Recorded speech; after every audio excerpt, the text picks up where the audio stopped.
that report. 2016 has been a nightmare year for Australia's energy ministers, nowhere more so than in South Australia. A 50-year storm cut power to the whole state earlier this year, and its energy prices are the highest in the country. Experts are warning another threat to energy security could come from the rapid uptake in rooftop solar. It's got residents, businesses and regulators scrambling for a way to guarantee the lights stay on, as Alex Mann reports from Adelaide. So Simon, this is the famous Tesla? It is indeed, Alex. Let's go for a spin. Let's do it. Simon Hackett is a high-tech entrepreneur. Right, so you just put it in drive, off you go. He founded internet service provider Internode in 1991, and he loves Tesla's electric cars. The car can mostly drive itself. If you forget your keys, you can start the car with your iPhone, and of course it's electric. And now he's going into direct competition with their company.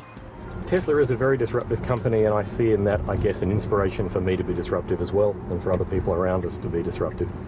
But he won't be making cars. He's honing in on the business of battery storage, which could help make or break the future of rooftop solar. Well, Alex, these are our batteries. When they're in a house, they're inside this nice enclosure. This is what's actually inside the box. He hopes he'll catch the rising demand.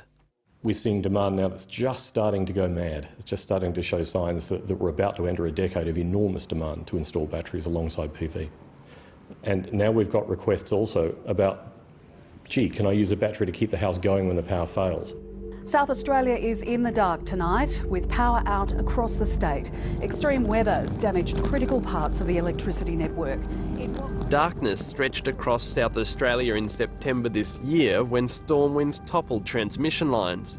It triggered a chain reaction that knocked 9 wind farms out of the grid and cut the state's connection to Victoria's backup power supply. People should be aware that this could be an extended outage and should stay off the roads if at all possible. But as the clean-up continues, regulators now warn that the latest risk to system security isn't the weather, it's the anticipated massive uptake in solar and batteries. Look, it is an accidental experiment. We know we have to decarbonise our energy systems. We know we need to use more renewables, but no one really planned to get to the levels of renewables that we have in South Australia right now. Incredibly, 1 in 4 South Australian homes now have rooftop solar panels, and the numbers are growing. Now, it could be as early as 2023 when the energy coming from rooftop systems in South Australia is all the electricity that state needs to run the grid. Well, that's interesting. That poses technical challenges in how we keep the grid stable and how we bring other generators in to support and augment that. So it's technically quite challenging, and we need to think about it now. This is an example of the batteries, about 100 of which we've installed in Salisbury and Adelaide's northern suburbs as part of a major trial. Across Australia, trials like this one are desperately searching for a way to include battery storage into the future energy mix.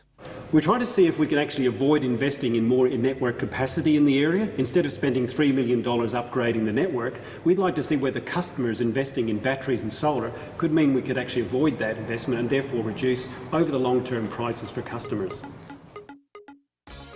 South Australian power networks want to effectively manage the supply of power, and to do this they're subsidising batteries for people with solar panels and using the extra power they generate to help stabilise the grid. Clearly there will be challenges, but this facility is an example of how we're planning for that future. But in the meantime, the state still needs a secure power source. You can't simply rely on an interconnector for all the system security, because if the interconnector drops out or there's a fault or whatever happens to it, there is no system security. There's nothing regulating frequency and voltage in the grid. Matthew Warren says the state government's solution, more gas-fired generation or a second interstate connection, could push up prices and push even more people to solar and batteries. Most solutions, by definition, tend to push up prices because if they were cheaper, we'd do them anyway. And this has always been the challenge of decarbonising energy systems: is it's more expensive, it's not cheaper.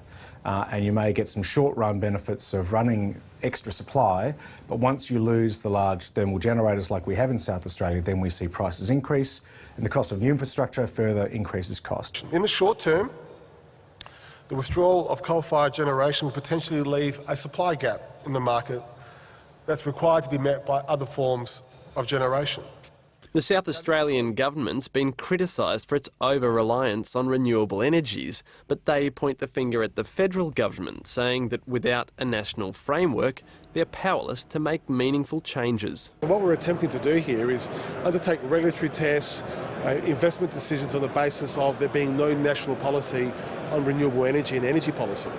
So without that national framework, you are going to get these perverse outcomes. Those South Australian, Queensland, Victorian governments have all maintained that they're proceeding with their own state-based targets. We'd ask for them to rethink that, bearing in mind the implications it has for cost for their own state constituents.